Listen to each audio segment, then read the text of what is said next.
지금 여러분께서는 광주 가톨릭 평화방송에서 제작된 종교 프로그램 향기로운 오후 주님과 함께를 듣고 계십니다. 주님의 은총 가득한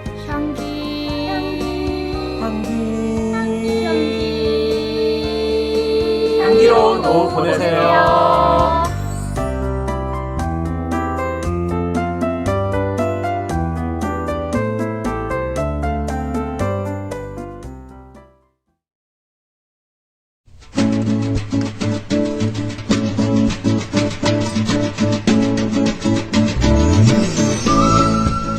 성경 밭에 숨겨진 보물. 이 코너는 다가오는 주일 전까지의 한 주간 미사의 복음과 독서를 복습하는 시간으로 가톨릭 신자들과 성경에 관한 궁금증과 그 안에 담긴 의미를 함께 이야기 나눠보는 시간인데요. 성경 밭에 숨겨진 보물을 이끌어주고 계신 분이죠. 레지오 마리의 기념관관장 최종훈 토마스 신부님과 함께합니다. 신부님 안녕하세요. 안녕하세요. 최종훈 토마스 신부입니다. 네, 신부님 이제 정말 봄입니다. 네. 날씨가 그 사이에 많이 풀렸어요. 목포 산정동 이 대성전 인근의 날씨는 요즘 어떤가요? 좋습니다. 요즘에 기온도 올라가고 오늘 또 20도가 넘어가는 것 같은데 한 달 전에 저희 이제 중앙정원에 이제 홍매화부터 이제 꽃이 시작했죠.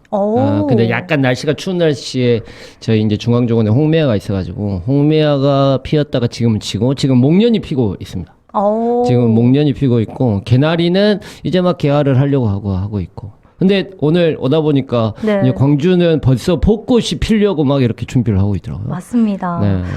근데 신부님은 어떤 꽃인지 어떤 시기에 피는지 다 알고 계신 거 보니까 아는 게 아니라 그 꽃밖에 없어요. 아, 그러세요? 성지가 약간 색감이 있으면 좋은데 색감이 별로 없고 꽃이 많으면 좋은데 그런 꽃나무가 별로 없어가지고 그래가지고는 그냥 보면 한 그루 이게 피우는구나 이게 피는구나 딱딱 이렇게 아시는군요. 그렇게 보고 있습니다. 네, 참 매해 봄이 늘 짧아지는 느낌인데요. 따뜻한 봄날 아쉬움 덜 남도록 우리 청취자 여러분들 잘 나셨으면 좋겠고요. 성경 밭에 숨겨진 보물, 오늘도 여러분의 가열찬 참여 기다리겠습니다. 신부님께서 참여 방법 소개해 주시겠어요? 네, 100원의 정보 이용료가 있는 휴대전화 문자 메시지 샵 5005번으로 보내주시면 되고요. CPBC 빵 앱을 다운받은 분들은 무료 메시지 창인 빵톡 이용해 주셔도 좋고요. 유튜브 댓글로 남겨주셔도 좋겠습니다. 네, SERI님께서 신부님 수지에서 창세기 듣고 목포 성지에서 배웠던 3본 교우입니다라고 하셨어요. 신부님께서 소개를 좀 해주시겠어요? 제가 이제 그러니까 용인 수지에서 창세기 연수라고 해서 한 1박 2일 동안 한 8시간, 9시간 정도를 제가 성경 강의를 한 적이 있어요. 이제 거기에서 오셨다가 그 강의가 너무 좋아가지고 얼마 전에 목포 산정동 성당에 이렇게 미사하러 오셨더라고요. 저희 토요일 그 전례에 거기에서 오신 분 같아요. 그래서 3번 교회입니다. 가톨릭 방송 루카복음 신부님 강의를 듣고 있는데 알고리즘에 따라서 신부님 방송 하시는 걸 알았습니다. 이렇게 뵙게 되니 더 반갑네요라고 되어 있네요. 네. 알고리즘으로 이렇게 뜨니까. 네.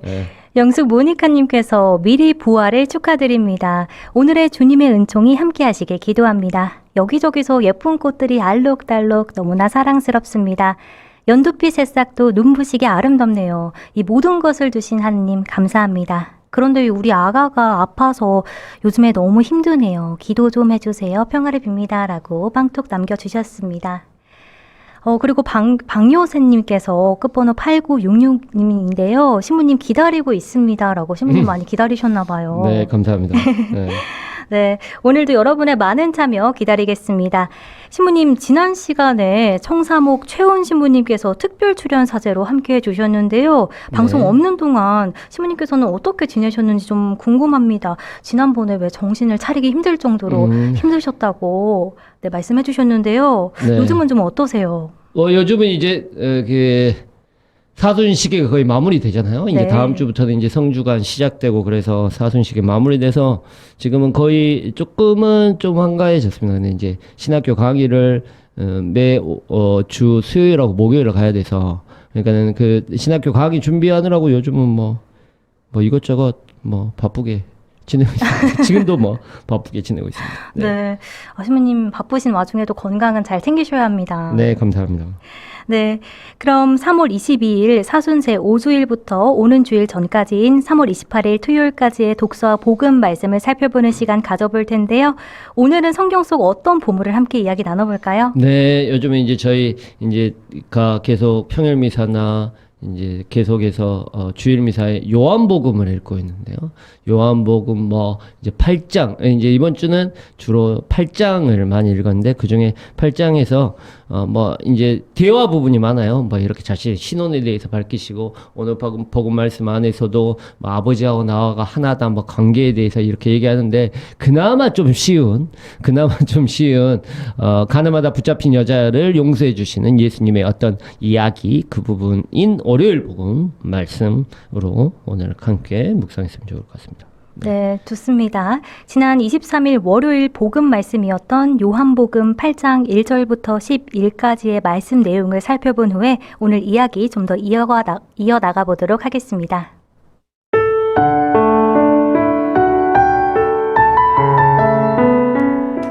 그때 예수님께서는 올리브산으로 가셨다. 이른 아침에 예수님께서 다시 성전에 가시니 온 백성이 그분께 모여들었다.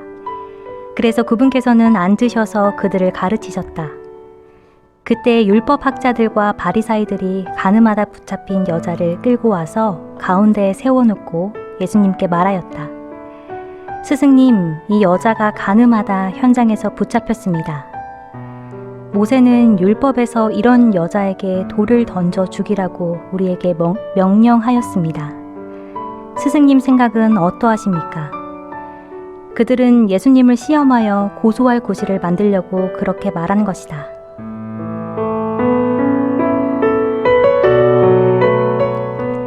그러나 예수님께서는 몸을 굽히시어 손가락으로 땅에 무엇인가 쓰기 시작하셨다.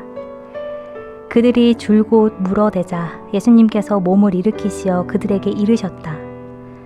너희 가운데 죄 없는 자가 먼저 저 여자에게 돌을 던져라. 그리고 다시 몸을 굽히시어 땅에 무엇인가 쓰셨다. 그들은 이 말씀을 듣고 나이 많은 자들부터 시작하여 하나씩 떠나갔다.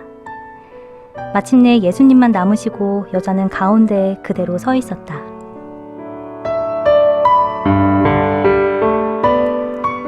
예수님께서 몸을 일으키시고 그 여자에게 여인아, 그 자들이 어디 있느냐?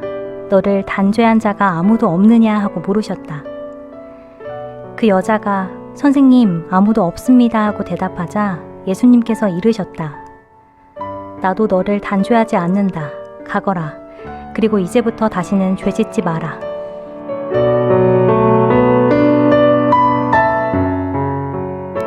네, 여러분은 지금 성경 밭에 숨겨진 보물 레지오 마리의 기념관 관장 최종은 토마스 신부님과 함께하고 계십니다. 주복님께서 꾸벅 인사합니다라고 인사 남겨주셨습니다. 이 너희 가운데 죄 없는 자가 먼저 저 여자에게 돌을 던져라. 굉장히 유명한 성경 구절인데요. 그런데 신부님 여기서 문득 드는 생각이 왜 가늠한 여자만 나올까? 이 가늠한 상대 남자는 분명 있었을 텐데요. 제가 이 질문을 받고 제가 그렇게 오랫동안 성경을 공부했지만 네. 그런 질문을 참 처음이거든요. 아, 정말요? 그래서 네.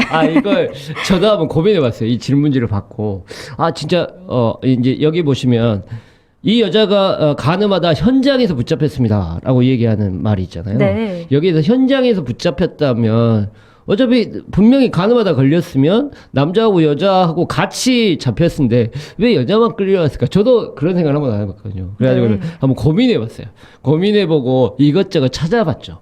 찾아보니까 거기에 이제 원래 이제 이 법령, 그러니까 여기 모세의 율법에서 이런 여자에게 돌을 던져 죽여라 라고 하는 율법 자체가 레위기 20장 10절 그 다음에 신명기 22장 22절에 나와요. 그런데 거기에서는 여자만 죽이라고 얘기가 나와 있잖아요. 남자하고 여자 모두 돌로 쳐 죽인다라는 그런 율법이 나오거든요. 그래서 한 명은 그래서 하느님의 정의가 드러나게 한다 막 이제 그런 율법이 되어 있어요. 거기에서는 남자하고 여자하고 구분하지 않고 여자와 남자하고 구분해요. 근데 이게 다시 이제 찾아보니까 그게 엄청 오래된 오래된 법이잖아요. 네. 이제 현 시대에 넘어오면 그러니까 예수님 당시의 시대에 이렇게 넘어오면서부터는 그런 율법이 있지만 유다인들 안에서 그렇게 돌로 쳐 죽이는, 그러니까 가늠하다 붙잡혀도 이렇게 돌로 이렇게 던져서 죽이는 그런 사형을 거의 실행하지 않고 있었던 시대였다는 거죠. 그러니까 어떻게 보면 오늘 복음도 마찬가지고 어제 복음도 마찬가지고 사람들이 예수를 가운데 있어서 예수가 하는 일을 못 얻어가니까 돌로 치려고 해도 안 치잖아요. 그게 뭐냐면 그리고 나서 나중에 예수님을 죽이지 않고 빌라도에게 넘긴다는 이유는 자기들에게 누군가를 사형할 심판의 권한 자체가 없다는 거예요. 로마 식민지 안에서는. 그러니까 여기도 마찬가지고 어떻게 보면 이 여자를 붙잡아가지고 돌로 쳐 죽이려고 했던 그 표현 자체는 어차피 실행할 수 없는 거예요. 그래서 나중에 뭐 6절에 보면 그들은 예수님을 시험하려고 고소할 구실을 만들려고 그렇게 말한 것이다. 그러니까 원래 실제로는 돌로 쳐 죽이지 않고 율법에는 이렇게 됐는데 우리는 죽을 권한이 없으니까 이 여자를 어떻게 하면 좋겠습니까? 라고 고발하기 위한 구실을 만들려고 돌로 진짜 치려고 한 건 아니고 그래서 저는 이제 첫 번째 가설이요. 그래서 남자는 자기들이 어떤 뭐 권력 있는 사람이나 어떤 사람들이나 좀 이게 좀 복잡해질 것 같으니까 조금 더 쉬운 현장에서 여자만 데리고 예수님을 죽일 생각은 없고 원래 이제 죽이지는 않고 그래서 예수님을 시험해서 예수님을 죽일 생각으로 이 사람이 어떻게 대답하나 보냐라고 해서 데리고 왔다는 가설이 하나 있고 이거 제 생각이에요. 아직 이 질문에 대해 고민 많이 했습니다. 그리고 한 가지 더는 여기에서 제가 이제 스승님 이 여자가 간음하다 현장에서 붙잡혔습니다 라고 되어 있어요. 여기에서 간음하다라는 표현이에요. 간음하다라는 이 표현 자체가 이제 좀 어려운 말로 모이코이오멘이라는 단어를 써요. 모이코이오멘이라는 단어를 쓰는데 이거 시제가 굉장히 중요해요. 시제가 현재 분사 수동태예요. 능동이 아니에요. 능동하고 수동의 차이점은 뭐냐면 간음하다라고 하면 내가 간음을 저지르다라는 거잖아요. 근데 여기는 수동태예요. 능동태가 아니에요. 수동태면 간음을 당하다. 간음을 어떻게 하면 당하다라는 거예요.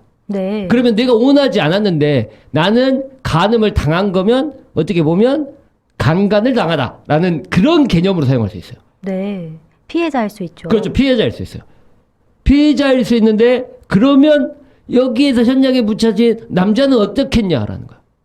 도망갔다는 거죠. 그렇겠죠. 자기가 죄를 지은지 너무나 분명하게 알고 있었기 때문에 도망갔는데 여자만 피해자기 때문에 못 도망가고 그 자리에 있었다라고 얘기한 거죠. 그렇게 생각해 볼 수도 있어요. 더 슬픈 것 같습니다. 피해자 입장에서 이렇게. 근데 피해자 입장인데 붙잡혀온 이유는 자기도 유대인이니까 이 여자도 유대인이니까 자기가 몸이 더럽혀졌다. 아니면 이거는 어차피 자기가 강간을 당한 거라고 하더라도 나는 율법적으로는 죄를 지은 건 마찬가지니까. 그러니까 자기는 죄인이다라고 생각하면서 도망가지 않을 수 있다라는 그런 것일 수도 있죠. 이게 이제 두 번째 가설. 제가 공부를 많이 했습니다. 세 번째 가설. 세 번째 가설은 이제 어차피 아까도 말했듯이 이게 이제 어떤 간음에 대한 율법에 대한 의미 자체를 말하려고 이 얘기를 한 게 아니라 예수님의 용서와 자비를 나타내기, 이제 후반부에 보면 예수님의 용서와 자비를 드러내기 위한 하나의 실제적 일이 아니라 어떤 꾸며진 우화적 설화 정도의 교훈적 설화를 만들기 위해서 요한복음사가가 이런 이야기를 꾸몄기 때문에 극명하게 남성과 여성, 이제 뒤에 보면 여기에서 이제 돌로 치려고 얘기할 때 여기에서 잘 보시면 어딨지? 돌을 치라고. 죄 없는 사람부터 해서 돌을 던져라 라고 얘기하시잖아요. 예수님이 그게 몇 절에 있습니까? 죄 없는 사람 너희 가운데 죄 없는 자가 먼저 저 여자에게 돌을 던져라 라고 했을 때 여기서 너희가 죄 없는 자라고 했을 때 여기에는 이제 이거는 남성 단수 대명사를 쓰거든요. 그러니까 여자하고 남자하고의 대비. 그러니까 바리사이들에 대한 어떤 죄를 짓고도 자신의 죄를 모르는 사람들. 바리사이들. 하지만 자기가 죄에 대해서 그 앞에서 뉘우치고 있는 여자라고 하는 남성과 여성, 그다음에 죄를 인정하고 있는 겸손과 오만, 뭐 이런 것들을 대비하기 위해서 극명하게 캐릭터를 이렇게 나누고 있는 의미 안에서 여자만 데리고 오지 않았을까. 이게 세 번째 가설입니다. 네. 또 네 번째도 있나요, 혹시? 네 번째는 없고, 네. 네 번째는 없고. 그래서 이제 이런 가설을 통해 가지고 이제 예수님에 대한 의미 자체를 전달하고 있는 거죠. 단순히 어떤 이 여자를 죄를 짓는 게 아니라 계속해서 의미 자체를 이제 용서와 자비, 하느님의 용서와 자비가 어떤 것인지에 대한 표현 자체가 얘기되고 있는 겁니다. 네. 네. 네. 그렇군요. 네. 근데 이 구절에 대해서 신부님, 어떤 분들은 그래도 저 시대에는 나름 양심적인 사람이 많았다고도 평가하시는 분들도 더러 계시더라고요. 요즘 시대 같으면 나의 죄가 없음을 증명하기 위해서 돌을 오히려 던졌을 거라고 말하는 분들도 계시더라고요. 예수님께서는 왜 너희 가운데 죄 없는 자가 먼저 저 여자에게 돌을 던져라라고 말씀을 하셨을까요? 이제 이게 아까도 얘기했듯이 극명하게 다른 이게 여자의 행동과 이 바리사이들의 행동, 근데 남성들의 행동 자체를 좀 비교해 봐야 돼요. 그러니까 우리가 이런 루카복음 안에서 나오잖아요. 하느님께 기도를 드리는데 가가지고 바리사이들은 뭐라고 기도합니까? 율법학자들은 그 앞에 서가지고 자비로우신 하나님, 저는 모든 걸 다 드렸어요. 11조도 달랬고, 그 다음에 단식하라고 할 때 단식도 했고, 사람들 도와주기도 했고, 그래서 제가 자선도 베풀고, 단식도 했고, 다 했습니다. 그러니까 저에게 자비를 베풀어 주십시오라고 얘기하지만, 옆에 있는 세리는, 몸을 열고 하느님, 저는 죄인입니다. 저를 불쌍하게 여겨주십시오. 라고 하는 면하고 조금 같은, 맥락이라고 저는 생각해요. 네. 우리가 생각했을 때 누군가를 심판하고 단죄할 수 있냐라는 거야. 내가 누군가에 대한 그거는 오직 하느님만이 할 수 있는 거야. 자기들끼리도 얘기해요. 누군가의 죄를 용서하고 누군가를 단죄할 수 있는 권한잔체도 누구한테 있냐. 모든 것들은 하느님한테 맡겨졌는데 나는 나를 보지 않고 이 사람의 죄만 보고 그 다음에 그 죄를 통해 가지고 이 사람을 단죄하고 있다. 그래서 우리가 누군가를 심판하고 판단하고 단죄하고 하는 그 의미 안에서 일단 나를 먼저 바라보라는 거예요. 일단 그 사람의 죄를 통해 나는 거울인 것처럼. 근데 우리는 그렇지 않죠. 내가 더 정당함을 드러내기 위해서 누군가를 더 깔아뭉개고 누군가의 죄를 더 토토라지게 만들고 있다는 거죠. 뭐 요즘에 정치인들 보면 다 그러니까. 정치인들. 나도 더러운데, 나는 똥이 묻었는데, 나한테는 들보가 있는데, 여기에 티끌 하나가 있다고 티끌이 하나 묻었다고 했고, 그 티끌에 대해서 계속 얘기하고 있잖아. 그러니까 이제 옆에서 이제 삼자적으로 봐야죠. 그러니까 정말 양심을 같았으면 내가 엄청나게 큰 걸 가지고 큰 잘못을 하고 있음에도 불구하고 그 사람이 요즘에 조그만 거 그 죄 때문에 용서하지 못하고 있는 마음. 그게 이제 계속해서 연결됩니다. 이제 그런 마음이. 뭐 이제 달란트의 비유 같은 경우에도. 만달란트, 이제 저번에 제가 설명했던, 그러니까는 데나리온과 달란트에 대한, 그러니까는 만달란트를 빚진 사람이 탕감을 해줬는데 자기한테 100데나리온 빚진 사람한테 가가지고 너 내 돈 갚아라. 네 갚을 때까지 내가 감옥에 다 가둬두겠다. 네 가족들도 다 감옥에 가둬두겠다. 그러는 내가 큰 빚을 탕감받고 용서받았는데 이 사람은 전혀 이 사람에 대해서 그 조그만 것들에 대해서 용서하지 못하고 있는 마음. 어떻게 보면 지금 예수님도 죄에 있는 사람부터 먼저 돌을 던져라. 그래서 그 죄를 통해 나를 되돌아보라는 거니까 거울처럼. 중요한 건 여기에서는 그 말씀이 저는 죄를 용서하다 안 하다에 대한 말씀이 아니라고 해요. 아까 말했지 세 번째 제가 그 기준으로 보면 우화적 설화라 그랬잖아요. 네. 교훈을 주기 위해서 어떤 의미를 주어지기 위해서 교회에서 그 이야기 형식으로 만들어낸 우화적 설화라고 하면 그 안에서 그러면 여기에선 다 상징적으로 봐야 돼. 이 안에서. 그러면 예수님의 행동 자체가 우리가 가지고 있는 용서의 기본이라는 거죠. 잘 보시면 예수님의 행동 자체의 순서를 보면 어떻게 하면 먼저 침묵하세요. 사람들이 막 아주 얘기를 해요. 얘기를 해가지고 이 여자가 고발합니다. 이 여자가 간음했습니다. 라고 하니까 처음에 침묵하시면서 뭐 합니까? 몸을 굽히세요. 네. 몸을 굽혀 땅에 손가락 뭔가를 쓰세요. 그래도 계속해서 얘기해요. 어떻게 합니까? 라고 계속 소리 치니까 예수님께서 몸을 일으키세요. 그래서 그들에게 얘기를 하죠. 죄 없는 사람부터 자유자에게 먼저 돌을 던져라. 그리고 다시 몸을 굽혀 땅에 글을 쓰세요. 그래서 다시 몸을 다시 일으키시죠. 네. 다시 일으키셔가지고 그 여자를 보이고 사람들 다 어디 갔느냐 물어봐요. 그러니까 계속해서 반복돼요. 굽히고 땅에 뭔가를 쓰시고 일어나가지고 뭔가를 하시고 또 다시 땅에 뭔가를 쓰시고 다시 일어나요. 이게 하느님 자비에 대한 어떤 패턴이라는 거죠. 일단 여기서 상징성을 봅시다. 손가락이 뭡니까? 잘 모르죠. 손가락이. 손가락이 뭘 뜻하는지. 예수님의 걸까요? 손가락. 천직창조. 미켈란젤로의 천직창조를 보면 하느님의 손가락하고 보셨어요? 그 벽화 아니 천장화. 네, 미켈란젤로의 봤습니다. 천지식을 봤죠. 네. 거기에는 하느님의 손가락과 인간의 손가락 이렇게 맞닿아 있다. 이 의미가 뭘까요? 손가락의 의미요. 하느님의 손가락은 하느님의 권능과 힘을 상징해요. 네. 그래서 십계명을 만들 때 뭘로 씁니까? 하느님의 손가락으로 돌파는 세계요. 네. 그래서 요한복음을 보면 하느님의 손가락으로 뭔가를 했다라고 하면 하느님의 능력으로 하느님의 힘이 그 사람에게 맞닿았다. 그래서 예수님께서는 태생 성격을 치유해 주실 때도 침을 발라 손에 진흙을 으깬 다음 그 손으로 눈을 발라주세요. 손에 대한 의미는 인간이 뭔가를 할 수 있는 행동이에요. 우리가 어떤 행위를 할 수 있는 가장 좋은 거죠. 인간 영장의 도움. 그래서 하느님의 손가락 자체가 하느님의 힘을 상징합니다. 근데 그러면 그 안에 하느님의 힘을 상징하는 손가락과 뭐가 만나요? 땅이 만나죠. 네. 땅은 뭘로 되어 있어요? 흙으로 되어 있죠. 흙으로 되어 있어요. 네. 흙으로 되어 있어요. 그 흙의 의미는 뭘까요?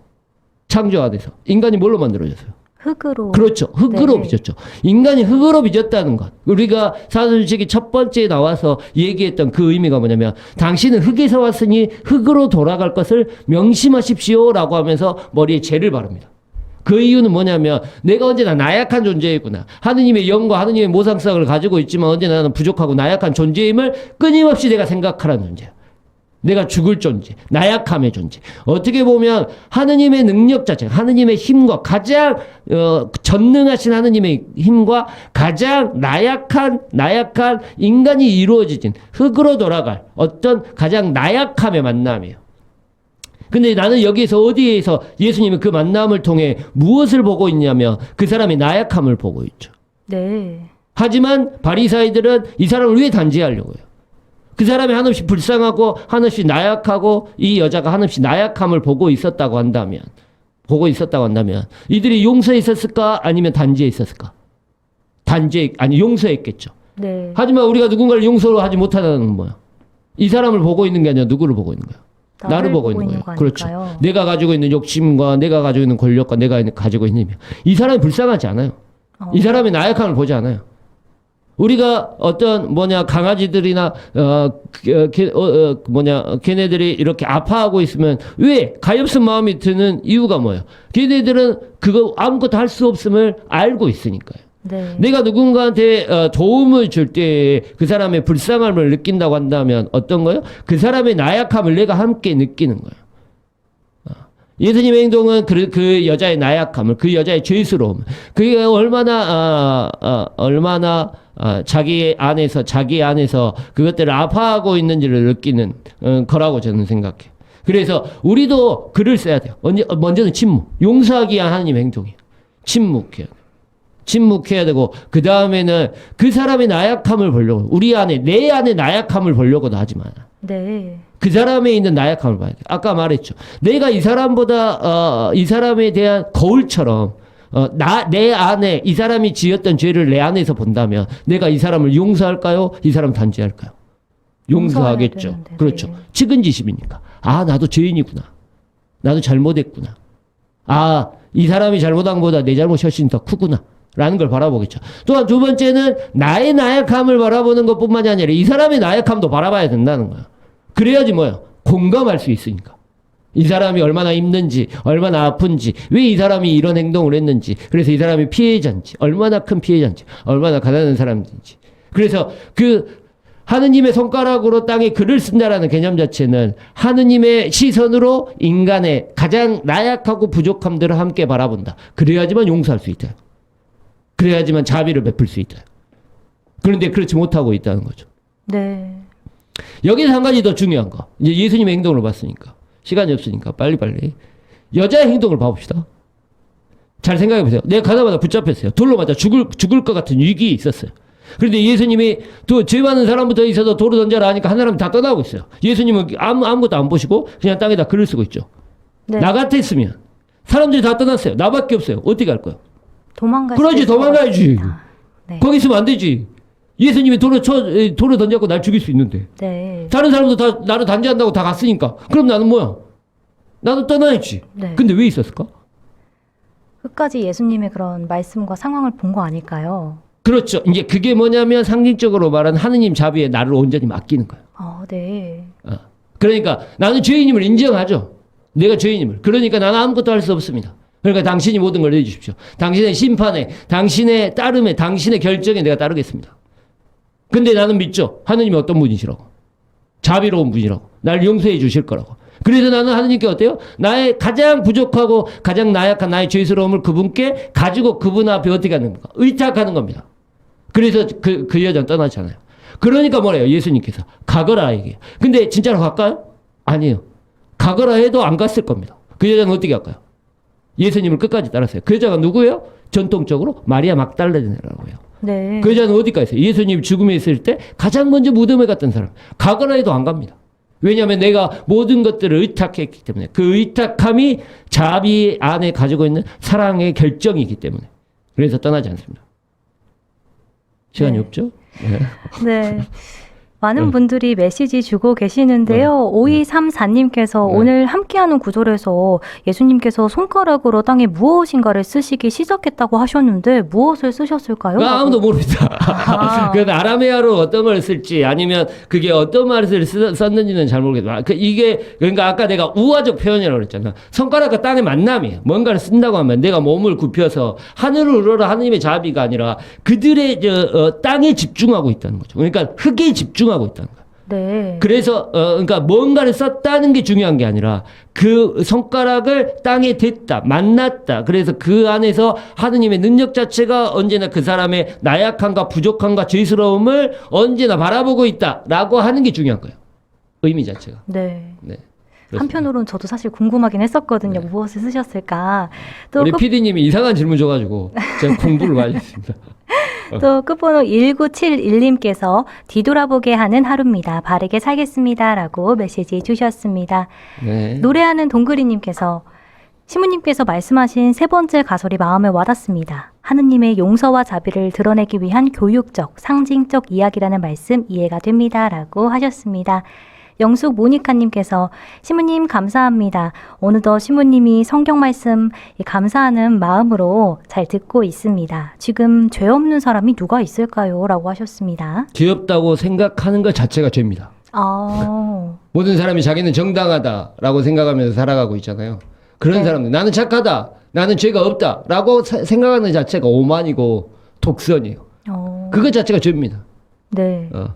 그러니까 바리사이들의 가장 큰 죄가 그들의 독선을 조심하여라 라고 얘기하시잖아요. 그러니까 어떻게 보면 내가 죄 없다고 생각하는 거, 나는 죄가 많다라고 생각하는 게 자비라고 한다면, 은총이라고 한다면, 내가 죄가 없다라고 생각하는 건 가장 큰 죄예요. 네. 네. 또 윤상경님께서 최종훈 신부님 이번 주도 못 뵈나 걱정했습니다. 바쁘셨다니 다행입니다. 라고 네. 하셨고요. 나이든 범생이님께서 항상 솔직하면서도 열정적인 말씀에 귀에 쏙쏙 들어오는 것 같습니다. 라고 하셨습니다. 신부님 하하님 이 댓글 소개해 주시겠어요? 성경 한 구절을 여러 가설을 통해 묵상할 수 있는 시간인 것 같습니다. 성경은 혼자 읽을 때, 여럿이 함께 읽을 때, 더불어 신부님의 해석에 함께하면 정말 풍부해지는 것 같습니다. 라고 얘기하셨습니다. 이제 가설은 그냥 제가, 이거 거창한 말로 가설이지, 그냥 제가 이쪽 저쪽 이렇게 저렇게 생각해봤다는 겁니다. 뭐 그렇게 거창한 건 아니고, 그래서 네. 이제 저야 이제 다른 분들보다 성경을 이제, 뭐라고 해야 되지? 이렇게 바라볼 수 있는 시각 자체가 다른 사람보다는 그래도 더 많으니까. 그러니까는 다른 사람 좀 더 공부를 해서 거기에 이 문장의 구조가 어떻게 되는지, 그 다음에 네. 여기에 배경이 어떻게 되는지, 그 다음에 여기에, 그 당시에 문화적 배경이 어떻게, 이제 그 삶의 자리, 그러니까 시대적 배경이 어떻게 되는지를 이제 다른 일반 신자들보다는 제가 더 많이 알고 있을 거잖아요. 그러니까, 이론적으로도 생각해보고, 이론적으로도 생각해보고, 이론적으로 생각해 볼 수 있는 이제 거리들이 많아지는 거죠. 네. 그게 시각 자체가 다양해지는 겁니다. 네, 또 주봉님께서 부족한 저희를 용서하시고 사랑 감사합니다라고 하셨습니다. 신부님 신자들이 사순시계를 어떻게 이 마무리하셨으면 또 좋겠고 또 네. 어떤 마음과 태도로 성주간을 맞이하셨으면 하시나요? 제가 항상 방송하면서 이 성주간 마지막 방송 때 항상 그 말한 것 같은데요. 1년에 한 번 있는 전례입니다. 특히 성금요일, 아니 성목요일, 성금요일, 그 다음에 토요일 성야, 부활 대축일. 이 4일은 우리의 1년 중에 가장 중요한 날이라고 생각해요. 만찬미타부터 시작해서 그 다음에 이제 성체조배라는 무덤 제대, 그 다음에 미사가 없는 금요일 십자가 예식, 그러면서 그 십자가 예식을 통해서 영성체를 하고, 그 다음에 그 이후에 마지막에 이제 부활 성야 미사, 빛의 예식, 말씀의 전례, 그 다음에 성찬의 전례 하는 이 모든 전례적 행위 자체가 어떻게 보면 그 당시로 우리를 이끌어내, 이제 어려운 말로 통시적으로 우리가 간다는 말이 뭐냐면, 우리가 지금 2026년에 살고 있지만 이번의 전례는 우리를 예수님이 돌아가셨던 2000년 전의 시대로 우리를 이끌어가요. 디아크로닉이라고 그러는데요. 네. 디아크로닉. 통시적으로 지금 타임머신을 타고 우리를 그때의 시대로 보내주게끔 하는 게 전례적 행위예요. 그게 기억한다는 개념이죠. 그래서 저는 이번 성주가 때 다른 거 다 빼고 그냥 성목요일, 성금요일, 그 다음에 성토요일, 성야미사, 그 다음에 부활대축입니다. 이 4일의 전례는 절대 빠지시지 않았으면 좋겠습니다. 그냥 그 안에서 내가 더 예수님이 이런 말씀하셨구나, 또 예수님이 이런 행동을 오늘 하셨구나, 또 이런 마음으로 걸어가셨구나, 예수님이 걸으셨던 또 그 옆에 있었던 성모님들, 제자들, 그 다음에 주변에 예수님을 따르던 사람들이 어떤 마음으로 예수님을 따랐나, 어떤 시선으로 예수님을 바라봤나, 그런 것들을 많이 이번 전례를 통해 많이 바라보시고 느끼시고 하셨으면 좋을 것 같다는 생각입니다. 네, 좋습니다. 끝번호 4023님께서 하느님의 자비는 끝이 없습니다. 라고 메시지 보내주셨습니다. 오늘 시간 관계상 여기까지 이야기 나누도록 하겠습니다. 신부님, 오늘도 좋은 말씀 감사합니다. 감사합니다.